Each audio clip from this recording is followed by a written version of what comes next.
First and foremost, it's Memorial Day, 2024, It is. brother. It is. How have you spent your Memorial Day this year?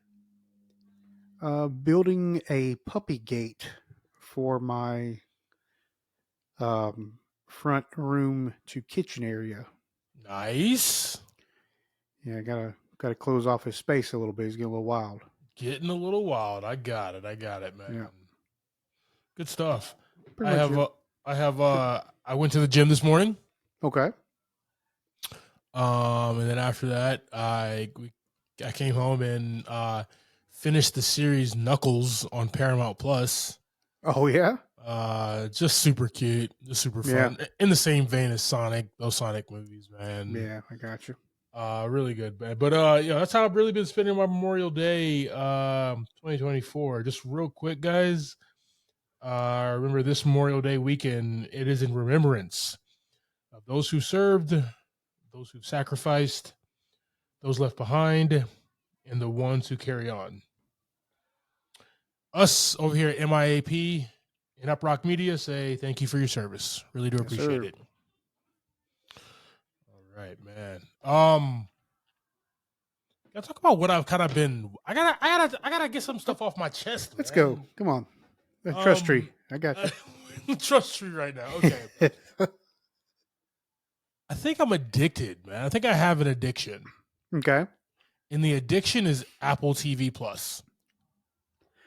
You know, I recently started subscribing to Apple TV Plus. Yeah. I watched like 3 episodes of Monarch. Yeah. And then I just never watched nothing else on it ever again. You should finish Monarch, bro. I kind of forget about it. Like, I got you. Mostly because it's only on the living room Apple TV thing, and it's not in my office, nothing. So I should probably do that. So you can, it's just the app. Yeah, exactly. So you probably have the app like in your office somewhere, either in your phone or your I do iPad or your. It's everywhere. It's everywhere. Exactly. It's all of them. It's in the cloud. I don't know what that means, but it's in the cloud. 100% on me that it hasn't gone any further than where it's at now. It has nothing to do with you, Apple TV Plus. Okay, yeah, it's all Javier. Yeah, bro. No, so like, hey, I watched Monarch are there, and I watched Silo, which is good. I've watched just so many good shows that have been on there. What I really just finished watching really quickly, man, was 2 shows. Sugar, which is a LA Confidential type like cop noir thing set in modern times. Gotcha. With a weird twist. Starring Colin Farrell, man. You know, he's so hot right now. So yeah. That was really dope. I binge watched that like in 2 days. Killed it. It was like 35-minute episode, so it was really easy to watch. Yeah. But it was some good writing, good storytelling. So I appreciated that. Okay. And then Manhunt. Manhunt was about the 12-day chase for John Wilkes Booth, the person who assassinated Abraham Lincoln in Ford Theater. He did. Man, talk about some good television. Like, yeah, like it brought you back to that time. Not that I was there, but I felt like I was there during that could have been trek. There. Yeah, really good storytelling, man. Apple TV, and now I'm watching Dark Matter with Joel Edgerton and Jennifer Connelly. I'm hooked. Apple TV, man. You can have all my dollars. They got you. Yeah. They got me locked in, man. Guys, I am promoting Sugar. I'm promoting man, we get some big paychecks this pod. Exactly. Guys, like go watch this content. Apple TV. Get no money. Slide into them DMs, bro. Let's talk some business. All right? No money whatsoever from Apple. Not a penny. I still owe them money. What are you talking about? Yeah, exactly. Oh man, you had your show on Saturday, right? Yeah, we had the annual Rooster Olympics, which is at the Rooster in Gastonia, raising money for Webb Street School in that area, which is a special needs school. Nice. I haven't seen what the final number is yet. Last year it was a little over 7,000. This So year it's a obviously lot bigger. it's $2.5 billion. Clearly, It's probably close to that, yeah, if not exactly. a little more. You know? Yeah. It was a fun day. That's what's up, man. It was hot, and it rained pretty heavily for about 30 minutes in the middle of the day. But we stood there holding our tents down and continued the show after it stopped. Good stuff, man. Yeah. Good time. I was at a wedding at that time, Mm. and that's why I didn't attend the Rooster Olympics this year like I typically do. You know, always coming in first place in the Rooster Olympics, Clyde Smith. Yeah. So, You could have been in the rock paper scissor contest. I would have won every time. There you go. Paper beats everything. I don't know how. Don't ask questions, okay? I have my ways. I have my methods. Yeah. No, man. Shout out to Derek and Kat, Mr. and Mrs. Truesdale that got married that Saturday in Monroe. Awesome. Gorgeous wedding, gorgeous people, gorgeous life. Really did appreciate that. Did find out that I can't drink vodka. So you know me, I'm typically a gin and tonic guy, gin and soda guy. I can do that. I could do my whiskey as well, but it was like hot, so I didn't want to drink whiskey. Let me do something. Way to drink whiskey, man. It's hot. You're hot. It's the worst. No, it's the worst. It is the way. This is the way. So I was like drinking vodka sodas, and because they didn't have any gin, and I woke up the next day. I was like, "Yep, that's why I don't drink vodka." Oh. Not a hangover, just like a crazy headache. That was like gone by like midday. It was just annoying, is what it was. You just had to burn that off. Is what it was. You had to exactly. Still had a little alcohol to burn out. I got you. No potatoes for me, basically. Okay. New news is good news, ladies and gentlemen.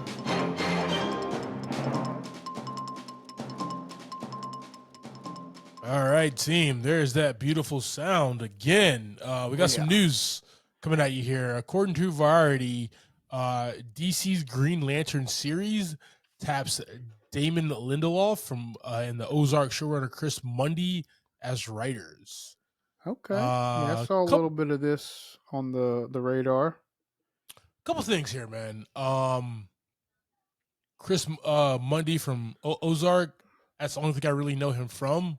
Fantastic. Okay. Fantastic. Yeah. Like Ozark pacing, writing, storytelling, understanding character development, understanding motives. Fantastic. If that's the only thing that he's done, he is 100% awesome in my book. It's good record. Good record so far, yeah. Now let's talk about Damon Lindelof. This guy. Okay. He does not have a perfect record. You know, not everybody can do one show and, you know. He did. Be 100%. He did Lost, okay? Damon Lindelof did Lost, and I still don't know what the hell was going on in that island, okay? So many questions. Nothing is wrapped up, okay?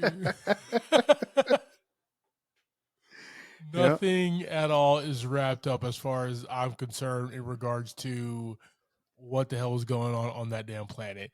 He did, he wrote Star Trek Into Darkness. He wrote Prometheus, which didn't make any sense. Cowboys and Aliens, which could have been better. He's just a writer who's just like, I'm going to throw these big, you know how like Christopher Nolan and Jonathan Nolan, they throw like big major like ideas at us that we can like grasp and understand. Damon Lindelof does that same exact thing, but still leaves us clueless. Like that's the annoying thing. At least like Christopher Nolan and Jonathan, they like explain it later on in a way. You're left leaving that episode or the theater like, still, what the hell did I just watch? Said so many more questions and no answers, right? So many more questions and no answers, man. I just hope, fingers crossed, right, that he takes the Green Lantern Corp on Max and he does it justice, man. I really hope so.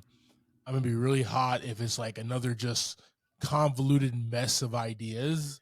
Yeah, yeah. Um, James Gunn, like you need to be that guy shepherding this guy and be like, and you got to let him know like this doesn't make any sense. Well, Character should not like, it's gonna be all James Gunn's fault at the end of the day. So, but like I want it to work because I love Green Lantern, man. right. Yeah, no, I'm not saying we're not rooting for the downfall. We were just saying, take some responsibility. He's gonna have to, bro. Take the reins from this guy. Make sure it happens. Don't get me wrong. Like there has been episodes, there has been some moments in scripts and movies that I've seen from Damon Lindelof that's like, this is good. But then he just throws something. He throws a curveball, and we're all just like, "What the hell is happening right now?" Yeah. Fingers crossed. All right, we'll see. Guys, we're gonna throw this article from Variety on our socials. We got Damon Lindelof and Chris Mundy working on the Green Lantern series as writers. Let us know your thoughts and let us know your favorite Damon Lindelof IP. Obviously, for Chris Mundy, it is definitely Ozark for everybody because that is a fantastic show because Jason Bateman's hair, ladies and gentlemen. It's number one hair in the business.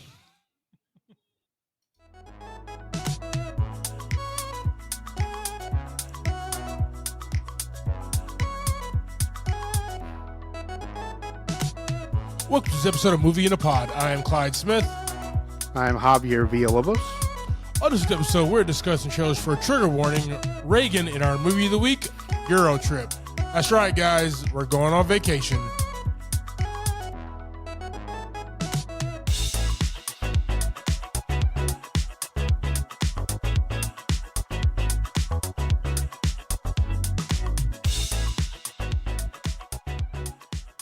And just for the record, it's not just a guy's trip. Ladies, you can come too, okay? Oh, yeah. Yep. Europe is for everybody, okay? Europe is for lovers. Let's go have a good time, everybody. Team, we got some trailers coming at you here.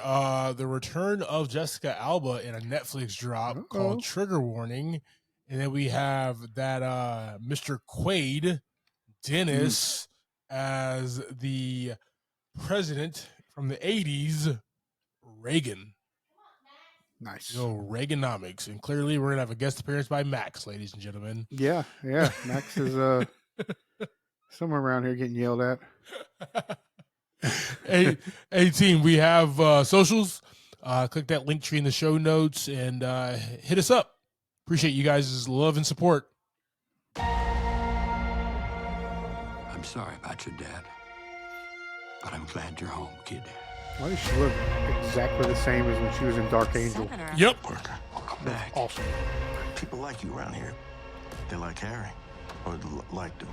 I'd like to keep that. Remember her from Idle Hands. I don't think his death was an accident. Parker, stay out of it. Yes. Great movie. See if there's a safe. Fantastic. Oh, okay.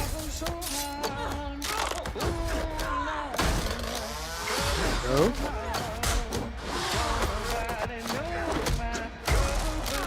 I mean, So what do you do for the government? did not expect that, Nope, not at all. but I am excited about it.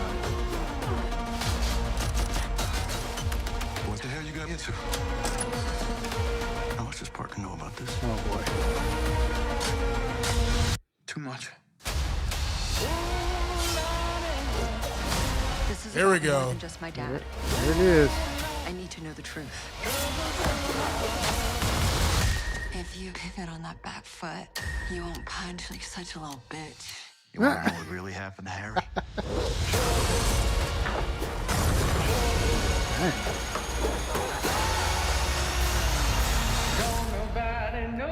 Yeah, he's dead. He's definitely dead. Yes. They're all dead or gonna die. Yeah. Exactly. All right, team. Trigger warning. According to IMDb, here a skilled special forces commando takes ownership of her father's bar after he suddenly dies and soon finds herself at odds with a violent gang running rampant in her hometown. Can I just want to give a shout out. All right.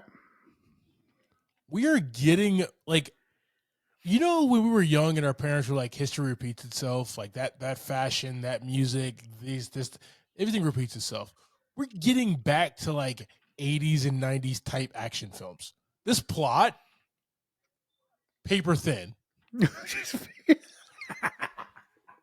but I love it though. Right? Like these are these are the movies we pulled up for in the 90s. You know what I mean? Like the couple lines you read about the synopsis of the movie was like way over the top of what it needed to be. There's too many extra details in there. But like perfect though, right? Like just perfect. Like replace her with Steven Seagal. This is a 90s movie, okay? Yeah, I mean, I'd rather not. But, I'd rather not either. Yes.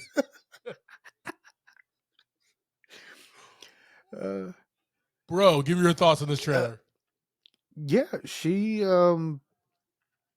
was a little unexpected seeing her just start throwing down like that. Yeah. I wasn't sure where this movie was going, where this trailer was going, but I mean, it pretty much tells us the whole story. Like the book's wide open in this trailer. Yep. But it's pretty cool to see Jessica Alba back. I mean, that's from way back when, you know, she's still looking exactly the same as she did when you first started seeing her on TV. Into the blue, man. Into the blue. Yeah, Into the Blue. Like I said, Dark Angel. There was one, Sin City. That was a good one. Yeah. Yeah. So she was definitely like back on screen. She was definitely the it girl for a very long time. Oh yeah.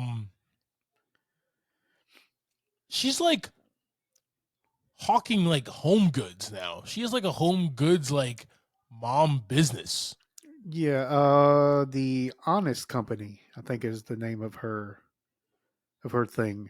It's like $1 billion company, man. Yeah, it's a lot going on. She does a lot of things, a lot of like, I guess, like organic, natural products. Yeah. So yeah, pretty awesome. Oh yeah. Yeah. So she's killing the game.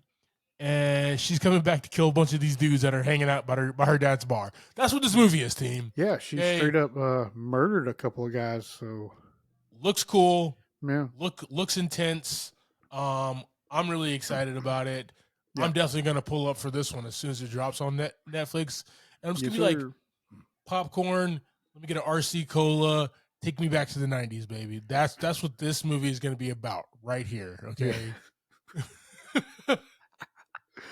Agreed. Yo, another 90s movie that just came out earlier this year, or even like last year, The Beekeeper. I watched that last night.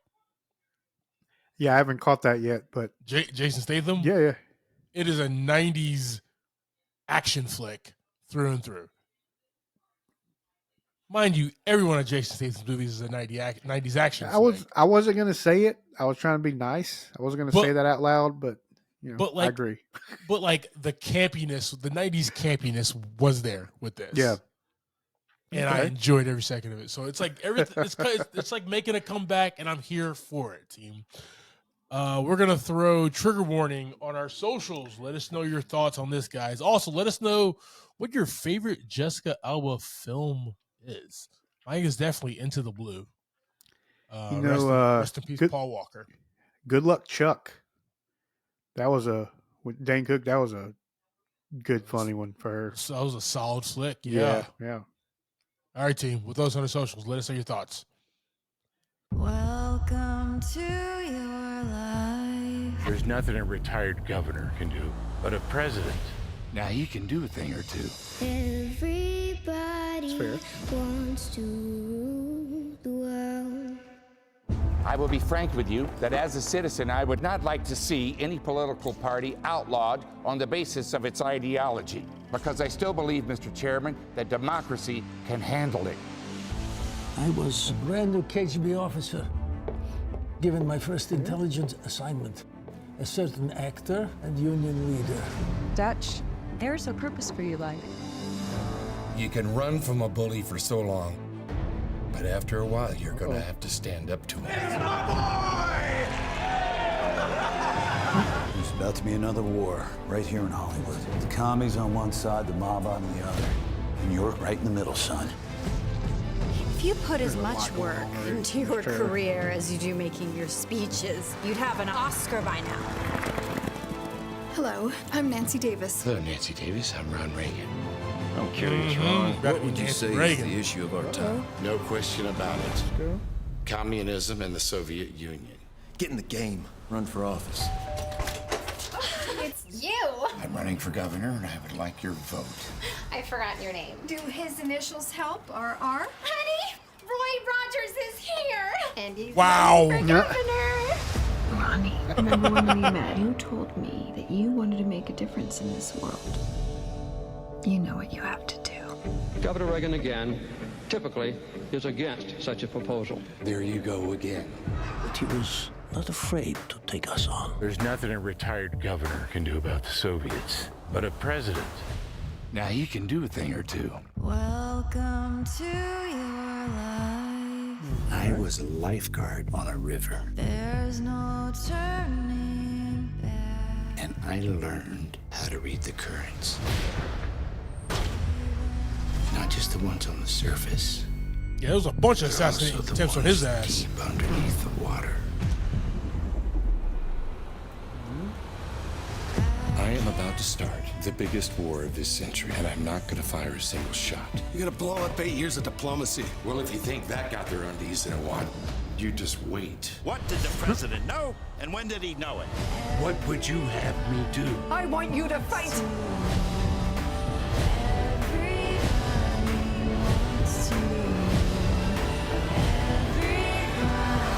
Mr. Gorbachev, tear down this wall. We have Reagan, according to IMDb, a drama based on the life of Ronald Reagan, from his childhood to his time in the Oval Office.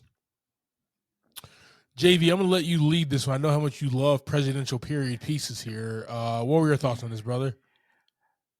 I mean, for me as entertainment, this isn't entertaining for me.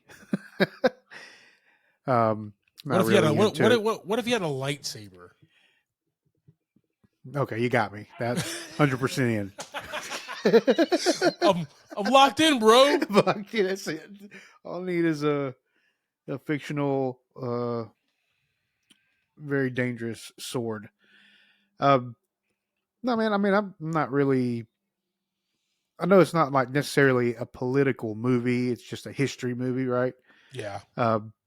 But I mean, those don't really strike me as this one's going on the list of me to sit down and actually watch. I may pop it on if it just pops up on the screen and it says whatever. But, I don't find that entertaining. You know what's funny about the term pops up on the screen? Nothing pops up on the screen anymore. You actually have to click it to actually like get to it. You know what I mean? I was just thinking of that concept. Every once in a while you get a little spotlight of something at the top. That is, hey. What was it? What was the spotlight? Madam Web. There you go. That's exactly what that was. Watched it last Monday. Been crapping on it since last Monday. How the hell did you go to Peru and back in like a couple hours and like fight this guy? Like, how does that even happen? Anyway, that's beside the point, though. That's for our Madam Web pod that we're gonna do. We're never gonna do a Madam Web pod. Definitely not. Veto that, dude. I love Dennis Quaid. He's always been a fantastic actor, right? And a transformative actor, taking on the reins of such a well-known figure as far as the actor Ronald Reagan, the governor Ronald Reagan, to the president Ronald Reagan. That's huge, man. That's a huge undertaking. This is a smaller movie in regards to studio and budget and stuff, but Right. it looks really good, man. Really well put together. I'm excited to kind of watch this one.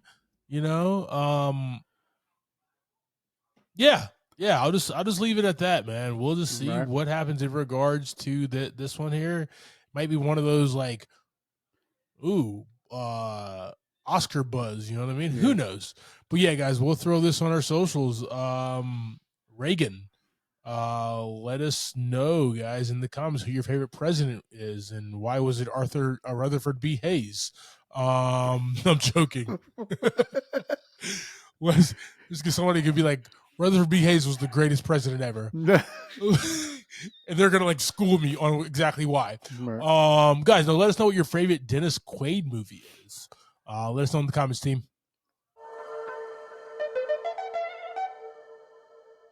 All right, brother, you ready to jump into this week's movie? Sounds like a good time, sir.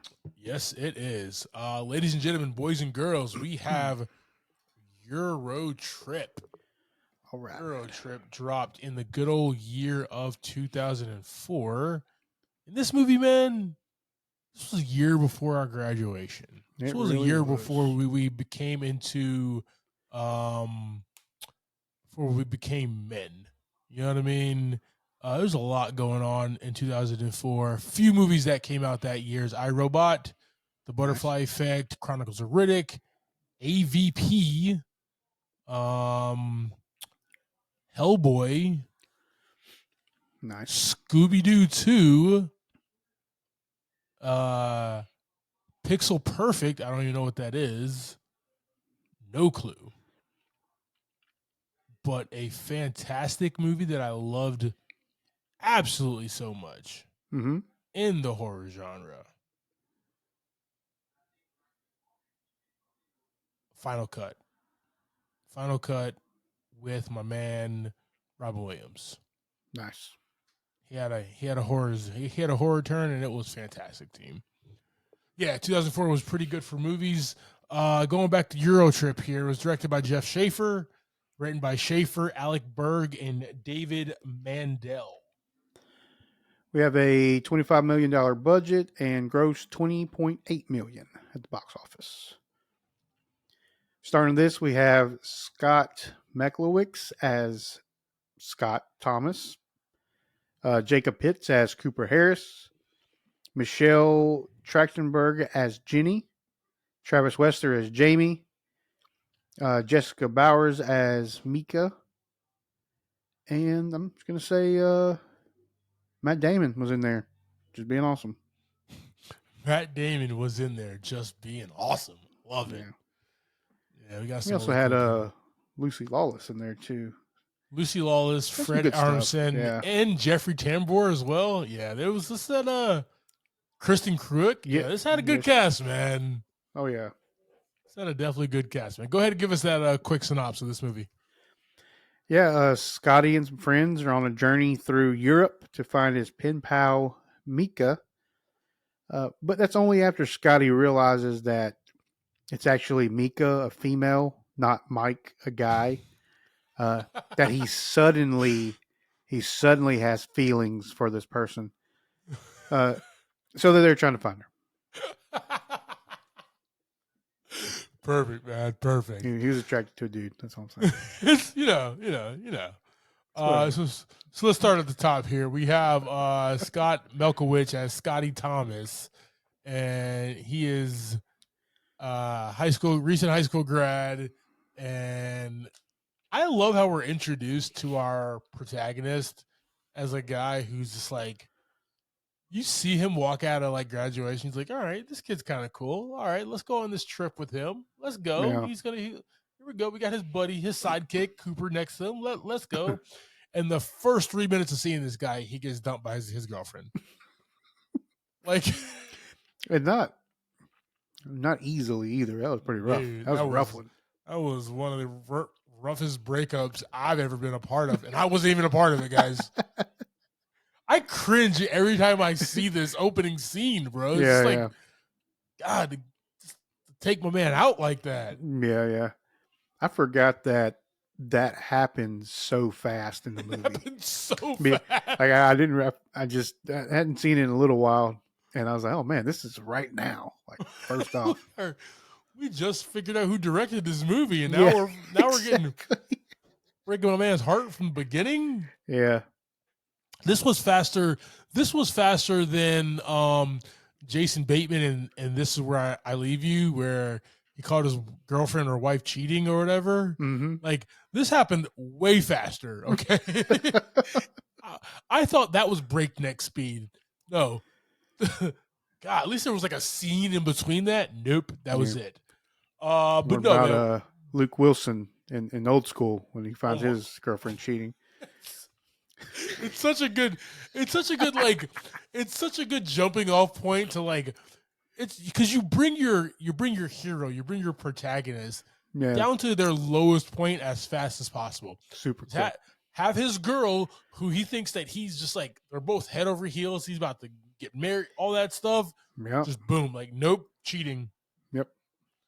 Yeah. So we find him at his lowest point just a few minutes after he graduates, and he has to kind of figure out next plans, what he's going to do with life, what he's going to do with his summer. He thought he was going to be hanging out with his girlfriend and his best friend before college and everything.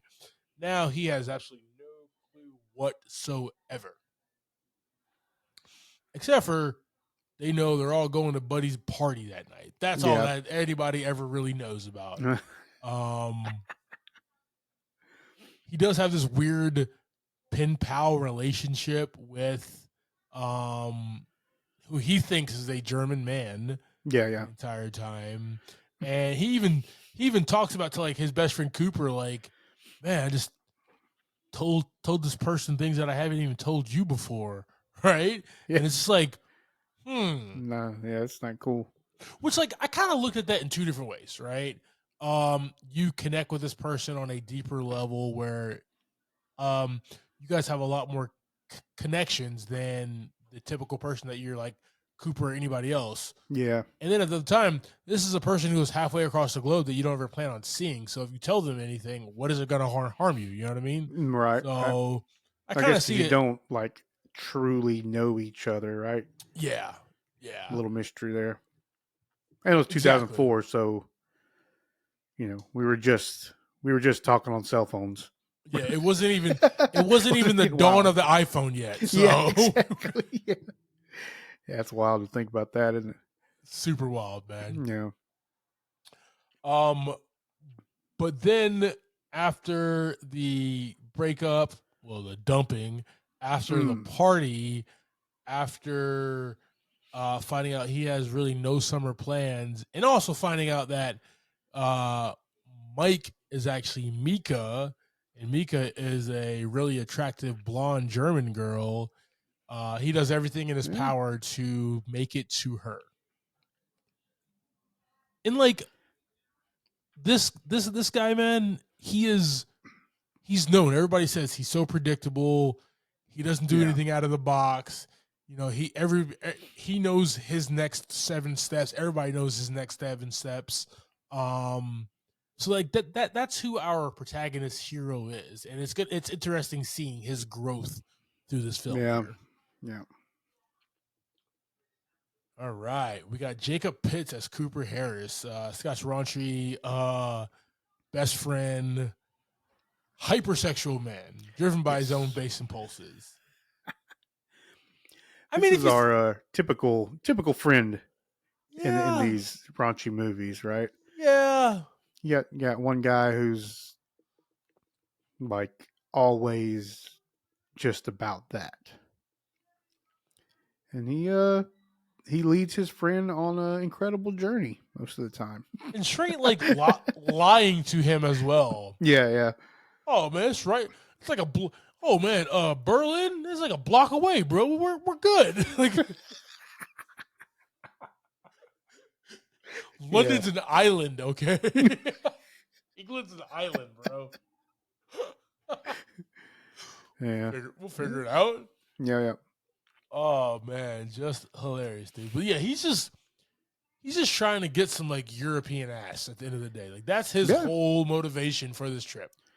And then he's also like half working, right? Like he keeps getting like work calls and stuff they're saying. He's the first remote worker, okay? Yes. Yeah, he does so good. Well, he ends up getting a promotion and a raise and everything too. It's crazy. The Peterman file. You haven't got the Peterman file yet? Yeah. I'll have so bring that right up to you, sir. Yeah. So good. Oh man, he is definitely my favorite character in this movie. Only because like, you know, I'm more reserved as far as my inhibitions and as far as my thoughts. Like I think twice, act once, you know what I mean? And he is the total opposite of that. Yeah, just acting. Just acting. No filter, whatever the hell he thinks, whatever the hell he wants to say, he just does, man. That's the fun. That's the fun of him as a character. Opposite of Scotty, who is that person who's like mild and meek and always thoughtful and always thinking first before he does everything and is like, should I do this? Should I not do this? Cooper's like, I'm doing this. Right? This isn't where I parked my car. Love that line. That's a line that I use to this day, man. Okay, it's so good. Oh, dude, just always a good time here. Yeah. We got Michelle Trachtenberg as Jenny, Scotty and Cooper's friend and twin sister of Jamie. She's the girl of the group, so it's interesting. Right. This is kind of like a direct sequel to like Road Trip, where we didn't have that female companion on the road with the guys here. This time we do have that in Michelle Trachtenberg, and the guys just treat her like one of the guys. Right. She's not a real girl. Yeah. Right. I think that's what Cooper says multiple times. You're talking about real girls, not you. You're just a guy with long hair, right? Yeah. Like what you are. Oh man. Yeah. So many good lines in this movie here. There are some very good ones. But her character herself, man, she is the one who is just like, Scott, let's go. We can do this. Like I'm behind you. We can make this happen. We stop here. We stop there. Yep. We go. Now the opposite of her is her twin brother Jamie, who is like very nerdy, geeky, book smart, loves everything of like traveling and seeing everything, and like he wants to make all the stops everywhere. Yeah. A library, a museum, a bell tower, whatever it is on the stop in Europe or whatever, he definitely wants to see. Where the rest of the team is like, yeah, if we're going to be stuck in a town or a city for one night, we're going to have a good time. Okay. Yeah. We're going to get drunk. We're going to eat some good food. We're going to BS and have a good time. You can go do all that nerdy stuff. We're good. Yeah. And I'm a fan of seeing Travis Wester just kind of pop up here and there. I don't know how I feel about him being like a lead guy, but he's definitely fun time just being part of the cast. Have you seen it? Has he been in anything else? He's in Supernatural. He's part of that. And he's just kind of random TV shows all over the place. Gotcha. Yeah. Okay. So I was trying to think like I have seen Michelle Trachtenberg and I have seen Jacob Pitts. I have not seen the other two leads, so anywhere else other than this movie before or after. So, but there's a lot of movies and TV that I have not seen, so understandable. There you go. Understandable here. Good deal. And then we have Jessica Boers as Mika Schmidt, a smaller role because she is the prize. She's like Princess Peach, Princess Toadstool from Mario. They're trying to get to her, so you're not going to see much of her until the end. We see some you see a lot of her. What are you talking about? We see some dreamscapes and stuff like that. Yes, this is a early 2000s sex comedy team. Yes, as Javi so vividly pointed out. So comes with territory, man. Comes with the territory of the times. Totally agree there. But with her character, we don't know, because the times we do see her before he actually gets to meet her is visions in his head, and it's like how he envisions her, the good, the bad, and the ugly. So we don't really have a character development there. That's all in him. But at the end of the movie, they not going to spoil it, but they do meet, and she becomes a very interesting person in Scotty's life. I'll just say that. Yeah. At the Vatican. Shaboing.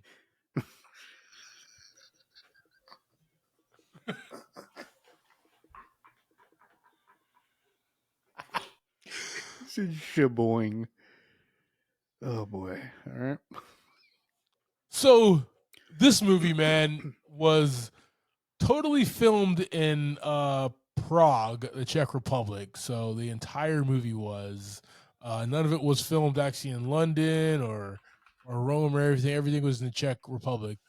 But I will say this: I'm learning about this now, 20 years later, and yeah, they pulled that off. Because I felt like when I was in Amsterdam, I felt like I was in Rome. I felt like I was in London. So they hit that like Bratislava. I felt like we were in the poorest place ever. There you Bratislava. go. Yeah. Until we pulled out our 30 cents and became rich. Yeah. What can we get with this? A nickel? A Yeah. nickel? He slaps the guy and goes, I'm going to open my own hotel. Yeah. All right. Oh man. Oh, such a good time. Yeah, just really fun there. But then so that's like the look of the movie, but like the music, just one song encompassed our life for like 2 years, man. This song was like the hottest song for 2 years in a row. I've been singing that tune since I watched this movie again, like Thursday. Scotty doesn't know. Oh yeah. Scotty doesn't know. Does Matt Damon actually does Matt Damon have a band, or was it a band? No, I think it was a song from a band. He was just played the front played man. that guy. Yeah, yeah. Lustra is the name of the band. There you go. First played together in 90. Okay, yeah. So, okay, yeah. He just played as the front man and appears briefly, acting and lip syncing as their lead vocalist. Okay, man. This Scotty doesn't know. This Scotty doesn't know track, man. I didn't realize. Like, I knew it was like everybody was humming it. It was like, at the party. It was at the end credits. It was like a ringtone. It was a ringtone. But and then it was also a Euro version of that song. At the club. Yeah. I just learned that today. Oh. If I saw that 20 years ago, I totally forgot it, right? Like I knew about everything else. I was expecting it.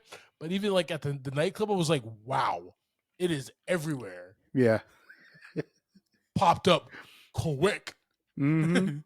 And just like his look, he's just like, what am I gonna do at this point? Right. You know Can't get away from it. Can't get away from it. Might as well just embrace it, guys. I don't know, okay? Yeah. Had no clue. No clue whatsoever. Oh man. That's like the ultimate rock and roll song for like 2 years in a row, man. If your name was Scott, I am sorry for you in the early 2000s, okay? Yeah. Yeah, that didn't go away either for them. Did not. Mm-mm. I use it with Mitchell every day.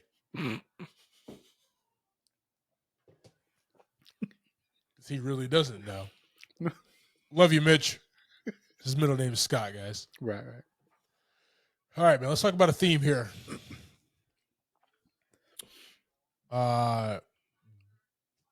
As as this was like one of those seminal early 2000s teen sex raunch comedies that came out.